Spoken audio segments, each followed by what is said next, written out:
ایک اور انفارچونیٹ بات ہوئی ہے، ظاہر ہے جو جس پہ بڑی تنقید بھی آ رہی ہے پارٹی پہ، کہ جی طلال چودھری جو کیونکہ بڑے وفادار کینڈیڈیٹ تھے NA 96 سے، ان کی جگہ نواب شیر وزیر کو ٹکٹ دیا گیا، جو کہ PTI کے منحرف رکن تھے اور بعد میں نون لیگ کے ساتھ شامل ہوئے، ان کو ٹکٹ دیا گیا۔ اس پہ بڑی تنقید ہو رہی ہے کہ جی وفاداری کی کوئی قیمت نہیں ہے، اور نہ صرف نون لیگ بلکہ فردوس شمیم نقوی جو ہیں PTI کے اتنے معزز رکن تھے اور اتنے بہادر ہیں کہ وہ اس دور میں بھی وہ پارٹی کے ساتھ ڈٹ کے کھڑے رہے، بلکہ ہم نے وی نیوز پہ بھی ان کا انٹرویو کیا تھا جس میں وہ کہہ رہے تھے میں کسی صورت پارٹی نہیں چھوڑوں گا۔ ان بیچاروں کو بھی ٹکٹ نہیں ملا کراچی سے، تو یہ بڑی ایک وہ ہوئی ہے کہ وفاداری کی کوئی صلہ نہیں ہے۔ اس پہ پھر میں نے جاننے کی کوشش کی کہ کیا وجہ ہے کہ پارٹی نے وفادار کارکنوں کو، طلال چودھری کو ٹکٹ نہیں ملا جناب، اور اس کے بعد دانیال عزیز کو ٹکٹ نہیں ملا، کئی لوگوں کو اس طرح نظر انداز کیا گیا جہاں پہ، اور چودھری جعفر اقبال جیسے کہ میں کل بتا چکا ہوں آپ کو، تو ایسے لوگوں کو نظر انداز کر کے نئے لوگوں کو موقع بھی دیے گئے، اور ایسے لوگوں کو لایا گیا ہے جو اتنے معروف نظر نہیں آتے۔ اس کی کیا وجہ ہے؟ تو پارٹی کے جو ذرائع ہیں ان کا کہنا ہے کہ جی یہ کوئی ایسی بات نہیں ہے کہ ہوا میں ہم نے فیصلے کیے ہیں، نواز شریف یہ الیکشن جیتنا چاہتے ہیں اور الیکشن جیتنے کے لیے اسٹریٹجی بنائی گئی ہے، یہ سیاست ہے اور یہ پاور پالیٹکس ہے، اس میں ہمیں یہ کرنا پڑتا ہے، اور اس کی وجہ انہوں نے بتائی ہے کہ ہر حلقے میں ہم نے باقاعدہ جو الیکشن کے سرویئر ہوتے ہیں ان سے سروے کروایا ہے، پرائیویٹ ٹیموں سے بھی، اور آپ کو پتہ ہے سرکاری ٹیموں کے بھی سروے ہو رہے ہیں، IB کی طرف سے بھی آ رہے ہیں، دوسری ایجنسیز بھی سرویز کر رہی ہیں، ہر حلقے سے بہت باریک بینی سے جائزہ لیا گیا ہے کہ یہاں پہ کیا کیا ٹرینڈز چل رہے ہیں، لوگوں کس کے جیتنے کے امیدوار ہیں، تو گھوڑے وہی میدان میں اتارے گئے ہیں جن کے جیتنے کا قوی امکان تھا، تو انہوں نے ان بیسس پہ ٹکٹ دیے ہیں کہ کس حلقے سے سیٹ لینے کا ہمیں امکان ہے۔ بعد میں at the end of the day یہ پاور گیم ہے، قومی اسمبلی میں کتنی سیٹیں آپ نے لینی ہیں، جتنی سیٹیں ابھی الیکشن میں زیادہ لیں گے اتنی ہی ریزرو سیٹس ملیں گی، اور پھر انڈیپینڈنٹ بھی ظاہر ہے اسی طرف لڑک کے آئیں گے اور آپ کے چانسز حکومت بنانے کے زیادہ ہو جائیں گے۔ تو جو ان کا دفاع ہے وہ یہ ہے کہ جناب ہم نے ریئل پالیٹکس کی ہے، اور ہم نے جناب پریکٹیکل پالیٹکس کی طرف گئے ہیں، اور ہم نے دیکھا ہے کہ جیت کون سکتا ہے، ہم نے صرف اس چیز کو دیکھا ہے، اور ہم ہر صورت میں جیتنا چاہتے ہیں۔ الیکشن کی سائنس کو یوز کیا ہے، ڈیٹا بیس انالیسس کیا ہے، اور ڈیٹا کی بیس پہ فیصلے کیے گئے ہیں، اور کسی بیس کو نہیں دیکھا گیا۔ مطلب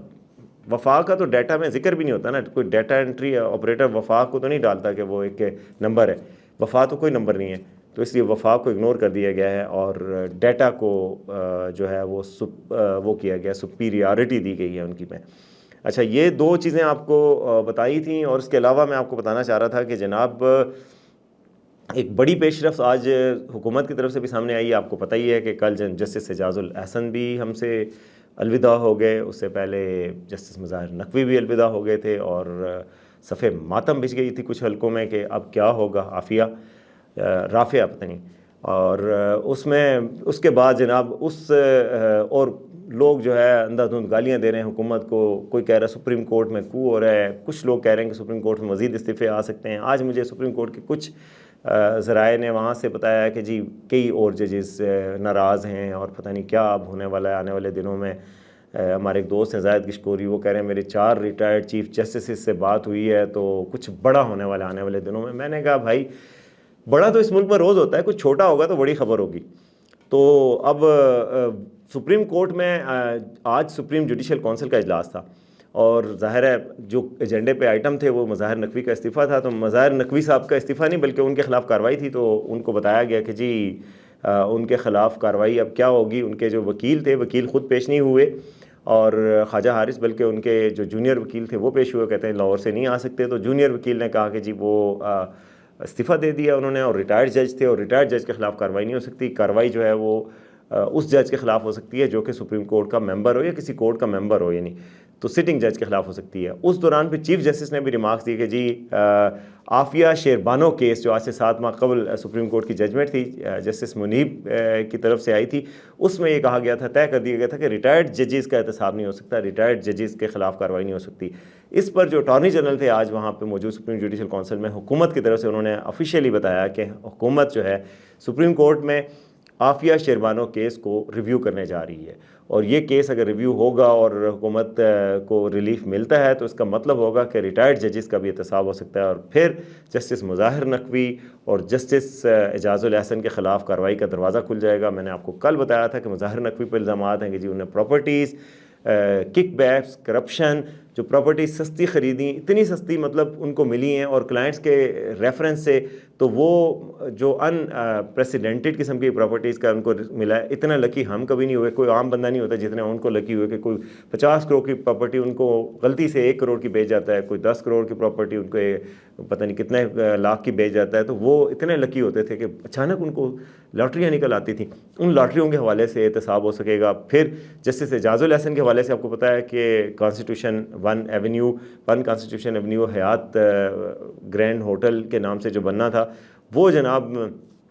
اس کا کرپشن کا کیس ہے. اس کے حوالے سے کیس یہ ہے کہ وہ اس کے پہلے وکیل رہے ہیں، اس کے لیگل ایڈوائزر رہے ہیں، پہلے اسی کمپنی کے وکیل رہے. کچھ عرصے بعد جب جج بن کے ایلیویٹ ہوئے سپریم کورٹ کے، تو خود بیٹھے اس بینچ میں، اسی کمپنی کو ریلیف دیا اور جناب اس کے حق میں فیصلہ دے دیا. حالانکہ بلیٹنٹ وائلیشن تھی. سی ڈی اے کے جو جناب اس وقت کے جو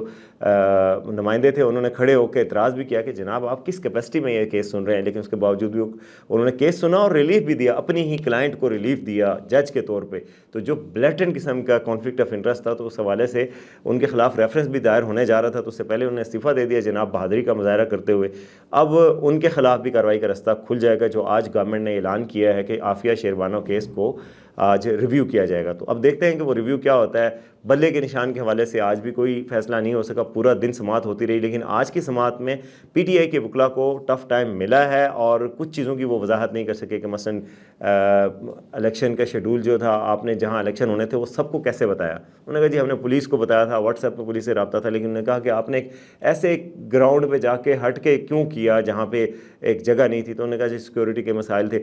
بہرحال ایسی چیزیں تھیں جس میں چیف جسٹس کے ایک ریمارکس تو یہ تھے کہ اگر یہ ثابت ہو جاتا ہے کہ آپ کے انٹرا پارٹی الیکشن ٹھیک تھے تو آپ کو بلے کا نشان یہ نہیں ملے گا. لیکن میں سوچتا ہوں کہ اگر یہ ثابت نہیں ہوتا کہ انٹرا پارٹی الیکشن ٹھیک نہیں تھے، کیونکہ پشاور ہائی کورٹ نے تو یہی رول طے کیا کہ انٹرا پارٹی الیکشن نہ بھی ٹھیک ہوں، الیکشن کمیشن کو اختیار نہیں ہے کہ اس کو کالعدم قرار دے. تو اگر یہ ثابت ہو جاتا ہے کہ انٹرا پارٹی الیکشن ٹھیک نہیں تھے، تو کیا بلے کا نشان واپس لے لیا جائے گا؟ ابھی تک اس بارے میں سوالیہ نشان پیدا ہو گیا آج کی سماعت کے بعد، اور کل صبح دوبارہ اس کی سماعت ہوگی تو اب دیکھتے ہیں کہ بلے کا نشان کل بچے گا کہ نہیں بچے گا. بہت ہی امپورٹنٹ دن ہے کل کا دن. وہ دن ہے کہ جب الیکشن کمیشن نے فائنل کرنی ہے سب امیدواروں کی لسٹیں. پارٹی ٹکٹ کے بعد جناب انہوں نے سمبل الاٹ کرنے. تو کل اگر سمبل الاٹ نہیں ہوتا بلے کا پی ٹی آئی کو، تو پھر بہت بڑا نقصان ہو جائے گا. تو اس لیے کل فیصلہ ہونا ہے اور کل کا بڑا امپورٹنٹ دن ہے.